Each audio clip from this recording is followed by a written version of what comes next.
Alexa, open the workshop. With pleasure. Woodworker Anonymous shop has now opened for business. As always, be safe and make something great. Ready to go. Thanks, Alexa. Okay, Woodworker Anonymous here to talk about one of the most underappreciated tools in the shop, the drill press. Use it, got to use it on, I think, every single project I've ever done. Yet, it's kind of like that forgotten tool. I'm just going to show you a few things I've done to my little benchtop drill press here to make it so much better, and a few little tips for you and tweaks that maybe you could use. So stick around, check it out. Let me know what you think. So this is the basic drill press table, and you obviously need something that's extremely flat. If you just go with a straight piece of plywood, you know, the plywood could have some flex and twist in it. It's not guaranteed it's going to be flat. You know, one of the easiest ways to guarantee that is to, you know, cut your plywood top to size, cut a bottom same exact size, and then cut, you know, you rip a bunch of strips at the exact same width out of the plywood, and that's what these things are. I think it's like 3/4 of an inch strip here. Just ran a bunch of strips through the table saw so they're exactly the same, and then just made a sandwich out of it. You know, glued it and hit it with some brad nails, let it dry, clamped it down tight to a flat workbench, and this thing is very rigid, very solid, very flat. Then once that was done, I just I glued another top piece on it that had a 45-degree bevel on it, and then I cut a bunch of sacrificial strips that can slide in here, and then I would just put them up against there and then move this up next to it and glue this piece down so that it would be a nice snug fit and have a bunch of these things that slide right in there. So made a couple different types of these. That one, and I had one here with a hole in it, so that hole lines up with that hole in the middle. It actually works as like a pretty good like spindle sander when you put a drum in there. One of the things I did when I put these strips in here is I actually made strips so that it like enclosed an area around this center hole and down here, so it's airtight, so that when I do put this in here, I put a drum disc in the chuck and lower down below the table. I can take a little shop vac attachment, stick it in here, and use that shop vac attachment when I'm actually using the disc sander, or the drum sander, I mean. It really worked really well. I mean, a great dust collection. Bottom line is I ended up buying one of these, which is a spindle belt sander combo. And the only reason I bought that is not because this wasn't working. This was working very good. I bought that because I was using this so much, it became an issue going back from, you know, changing it from drum sander to like drill to drum, you know. So I was using it a lot, and I really realized, hey, I need a dedicated machine for that because I really did use it all the time. But this is, if you don't have, you know, one of these, this is an excellent workaround. So yeah, this piece I made it so it's a nice little friction fit in there. You can plug your shop vac into that. Works really well. Okay, so that's just that dust collection works really well for the drum sanding or spindle sanding, whatever. Most cases now I don't really need that anymore because I got that machine, so I'm strictly using this as a drill press. And so this doesn't really it's not really functional anymore down here because I use this type of an insert all the time now. One thing I would recommend if you're going to do this type of thing and use this for your a disc sander, you might want to consider, instead of running the outlet here to the front, running it over to the side. So because one of the things that, you know, the shop vac hose here was a little bit of a nuisance, but still was very, very functional. I dropped in obviously a hold down T-track on a couple different sides here. It's not necessary, but worked out okay. So anyway, the way I mounted this to the drill press was I just put, I just dropped like a large T-nut or T-bolt down through the top and right through a piece of hardwood, which with the little jig knob on it. And you can tighten this up against the cast iron bottom of the actual original drill press table. This really does an excellent job of securing this table to the original table. So you can see here, maybe you can, that's where the T-bolt goes. Just a couple large washers in there. Does an excellent job. So that is basically, in a nutshell, this particular table. All right, so I just want to show you here the bottom of the, I got this table off the drill press end. So you can see it's just a sandwich together. And what I did was, once I had it built, I just sat it on top of the drill press. And while it was sitting there, I just took some glue and some brads and like ripped some strips, again 3/4 inch wide, and snug those things up along the side here. Once I had the table in here, I had the T-bolt through here tightened up so it's not moving. And I would take those little strips that you saw there, I'd press them up against the bottom, hit them with the brad gun with some glue on them, and so that is a perfect fit around the base of that, and when it's mounted exactly where I want it. So it makes it a lot easier to self-center it, and it always goes back to the same position. These T-tracks are actually from Craig, and they're meant for their pocket hole mounting like clamps, and they're pretty. I would recommend these things over basic T-track because you use these like Craig clamps here, and they generate a lot of lifting force when you press down on them. They're also self-adjusting, but like if you want to clamp something down really tight, it generates a lot of lift on this T-track. And your standard 3/4 inch wide T-tracks, they may not handle that depending on how tightly you clamp it down. You can see the thickness here, and they come with bolts that slide in here, and it's a little bit of a trick to get those things mounted because you have to drill all these corresponding holes underneath. But like I think it looks like it's about every 4 inches on both sides of the T-track.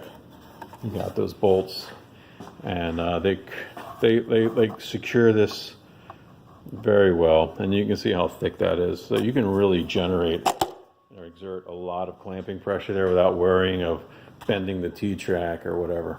Highly recommended. So also you can see like what I've done with the cardboard. I mean, it's just tacked in there with some staple guns. I mean, I thought if it didn't work out, I'd just tear it off. No big deal. This really does an excellent job of directing all the waste, down into the backside of this little trough I made, which traps all the shavings. I mean, it does an excellent job. So, also wanted to talk to you about what I've done for dust collection, because this thing, when you're doing a lot of drilling, making a lot of holes with Forstner bits, it creates a gigantic mess and it throws wood chips in every direction. Particularly troublesome, so this is a benchtop model. I just have it mounted on top of an old child's desk, which is actually pretty convenient for storage and for the drill press accessories. If you had a floor stand model, this probably doesn't apply to you as much.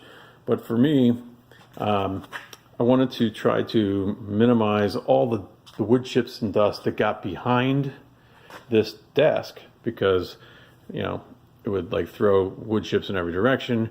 It would end up piling up behind the desk, which became a trouble to try to get out, and it collect cobwebs and everything else. So I just built a basic box out of a 2x4 frame here, and then I stuck a 1/4 inch piece of plywood to the back of it to just kind of block any wood chips that would go thrown towards the rear. They would hit that and drop down onto the table below, and that actually worked pretty well. But it was catching a lot of dust and throwing a lot of it back forward, and like this whole table area was filling up with dust. So just to further enhance that dust collection, I put like these little quarter walls on both sides of the front. It's just a little piece of plywood there, and the idea was when the dust fell down, it would get trapped behind this wall, this little quarter wall. Left a little opening here to like vacuum it out. This worked pretty good.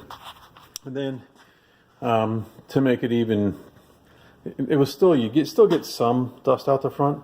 So another thing I did, and this was just like a 20-minute fix, took some cardboard and cut it in, such a fashion so that like I could staple gun it right to the sides and to the bottom. And so now when the dust goes behind here, it hits this flange, which pushes it right to the back and drops it right down along the back of the thing. So now it really keeps all the dust that goes back here right in that little area. Works pretty good. It's cut down the mess around this station immensely. One of the things you can do when you're maybe drilling one or two holes, and when you're actually drilling through here, you can just like use your lungs to add a little blowing pressure, and so as the sawdust and drill, drill waste comes out, it'll actually blow back here and drop straight down. It's great for like a couple small little drillings, but if you got like a lot of big holes to drill and you start trying to blow those chips back there, you'll probably get dizzy and pass out. Probably not the best thing. But you could mount a fan there, I guess, if you wanted to, but for the most part, it does work really well. So that dust collection, I mean, this thing looks weird. I'm sure nobody's actually seen one of these before, because it's a one-off, but I actually like it enough to keep it that way. So, okay, this is the drill press without the custom table I put on it. And this was the standard, stock table. And when you add like a large drill press table, it really limits access to these knobs back here to like lock the table and to raise the table. And here I've done something rather different. Okay, so this had like a long L-shaped handle that you would crank like this. And when you put like a table or mount a table, a wooden drill press table here, it would tend to bang your knuckles on that or actually prevent you from putting a big table here. But I wanted a large table here for good support. So I had to do something differently. So I actually took this handle off. What was left here is a cylindrical like arm, I guess axle that had a flat spot on it. So when you put the handle on, you would just tighten down a set screw into that flat spot, and that's what secured the handle. So took the handle off. So now I had this round bar with a flat spot on it. So what I did was I took a socket, right, that was like just a little bit bigger than like the entire cylindrical shape of the axle there, and then I cut like a small piece of metal that like would let me see if I don't really have anything. I guess I should have planned this out better, but I cut like just a small piece of metal off of a metal bar and put it on that flat spot, and I got the right socket so that when you put it on there, it snugged right up against that flat piece of metal. And that actually worked really well. Made a nice snug fit here. So anyway, I got that metal in there that made this socket fit nice and snug on the cylinder, and then I just epoxied the whole thing together, so it's not coming off anymore. Then I have one of these, socket drivers that goes into like your drill. So now you just take your typical drill with one of your regular old bit holders. You can put it on here, lower it, turn it the other way, raise it. And this is all low profile, so it's all underneath the table. So when that table's on here, I can just get under here and just like put that on there and raise and lower the table. I do still have to reach underneath here to lock down the table, but that's only like one or two twists to like lock it. So it's not that bad. But this has made raising and lowering the table much easier. It's also allowed me to build a much larger table across here all the way to the back, so I get the full throat here and coming across here, and I don't have to worry about the handle not being able to turn. So that's like just like a weird thing I did that someone may not want to do to their own, but I'm not regretting it one bit. It works excellent. So something else to consider there.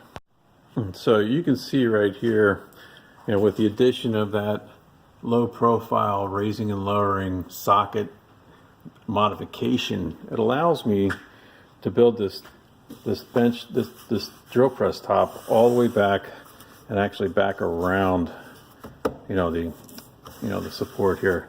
So it gives me maximum depth here, and normally this wouldn't be, I would have had to cut this away to allow for the crank. It's nice to have an extra space up there for support or whatever. So one of the advantages of doing that down below is to improve your tabletop up top. And another thing you may have noticed, obviously, I love these magnetic trays.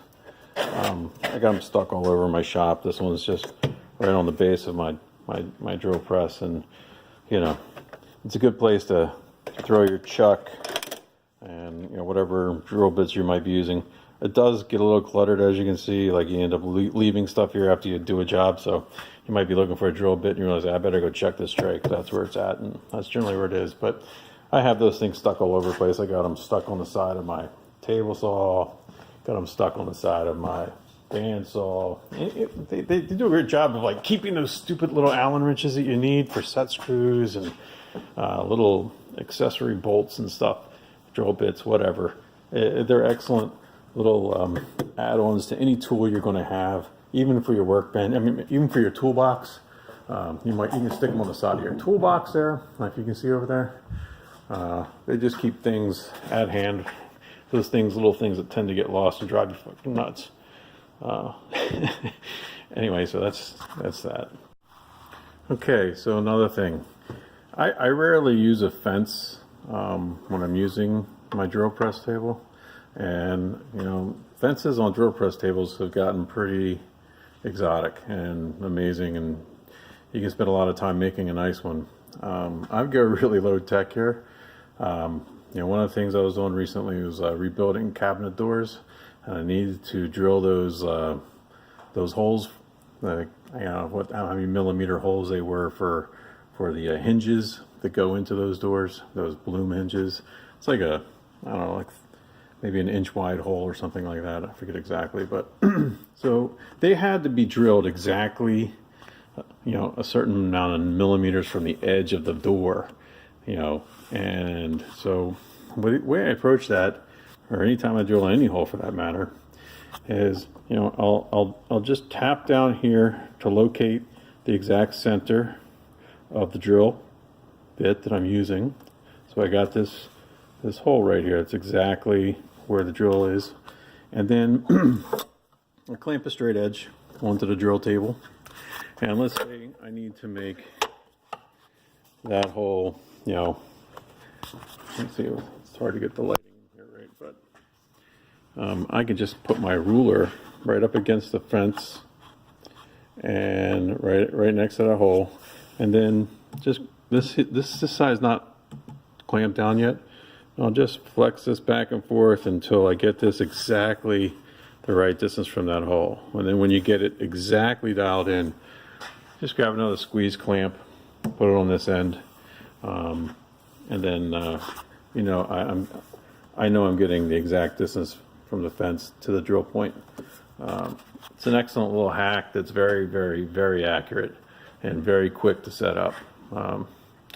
So that's just a thought on that.